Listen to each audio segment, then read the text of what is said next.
Hi, I'm Rose Beaumont. I'm originally from the northeast of England, predominantly Northumberland, and I'm 24 years old. A musician, a composer, and a sound artist.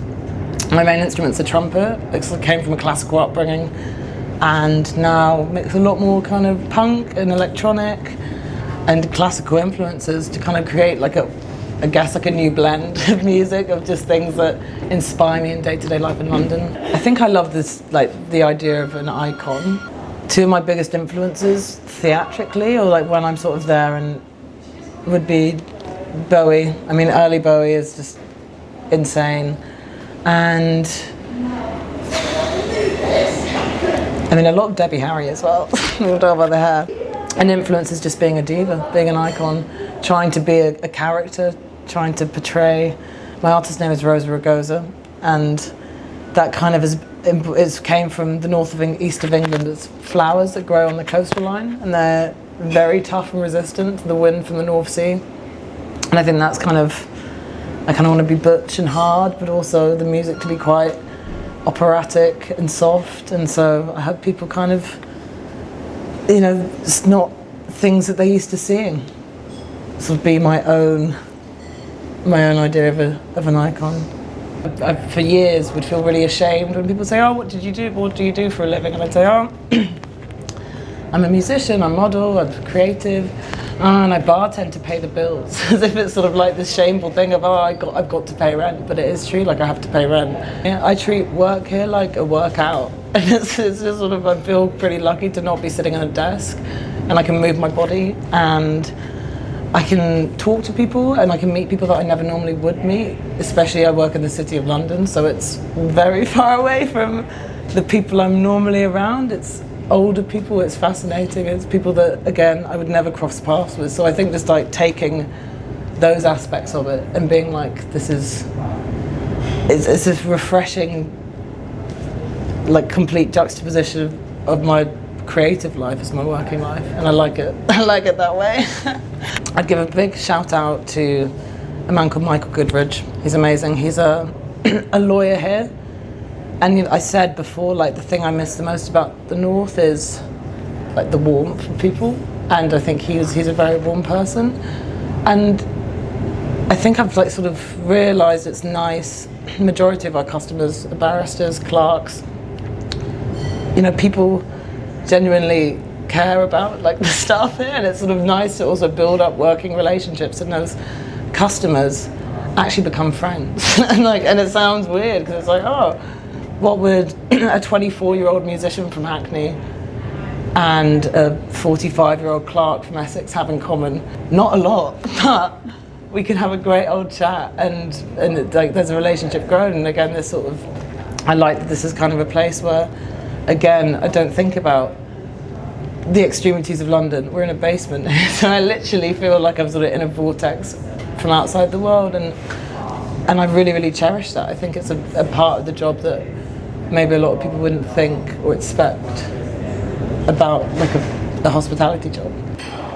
And like actually working here, this is a female-led place, which I think has also really impacted why I've stayed here for so long, because feeling sometimes, being in a male-dominated industry, coming here and like being able to just decompress on a Monday with these women, and we all come from very different places, very different upbringings, very different cultures, but they can just like appreciate if I tell them, oh my goodness, I was in the woods in Leighton on Friday night dancing, they'd be like, amazing. Or if I was like, okay, I was playing a show and it went really badly, and this like supportive network I think is like so critical. Do you think art is political?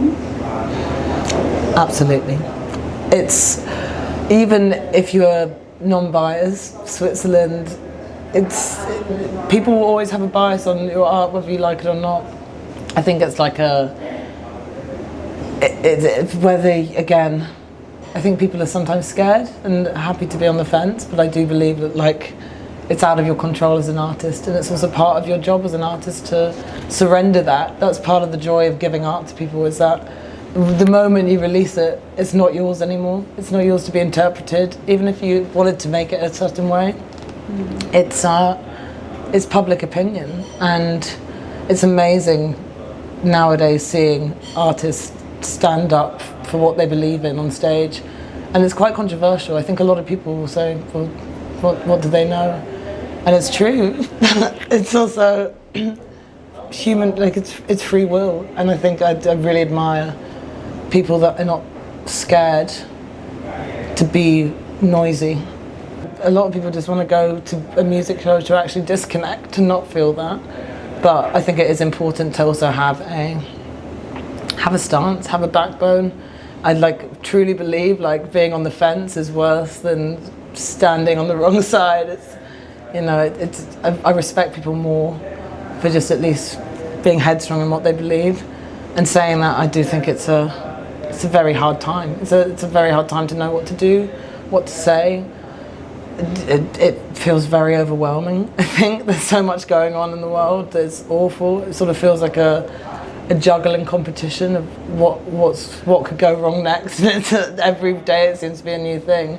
But again, that's why I think it's up to each artist to decide whether they want to make people forget or they want to make people come together and actually really think. When I first started writing this solo project, I remember thinking I want it to sound like Tutti, I want it to sound like all these albums. I want it to be like the Stooges Funhouse is going to be mixed with some early Daft Punk beat. I just kept on naming people that I wanted it to sound like, until finally it's kind of reached this place where I was like, oh, it sounds like me. It's sort of all of the micro influences, and you realise so much of music is micro influences, and you won't even realise when that's happened until afterwards, and it normally takes a second or third party. And also, kind of going back to what I said before, it's okay when sometimes there's dry patches. It's sort of part of the process. I think we're fed this idea, especially on social media, etc., that everybody's super busy all the time, and I think it's actually really nice to take time to really separate yourself and take care of yourself. One self-care tip: I really love cooking. I think that's been something for me, that I love the methodicalness of it. I love the actual time of just hyper-focusing on something. I'm trying to get better on not being on my phone so much. And it's a bit like you have to submerge your hands in the bath, and that's like cooking. I physically am using my hands for something else, and it takes attention, and if you're not patient, that shit's gonna burn. A cheeky 75p Primark face mask can go a long way. I think it's this city can feel really dirty, and I love that about London. It's smoggy. I love history. I walk through Whitechapel and think about all of the gunk that used to be there, and how lucky we are that we're not smelling the smells of the 18th and 19th century. But I think the best thing in the world is walking, moving.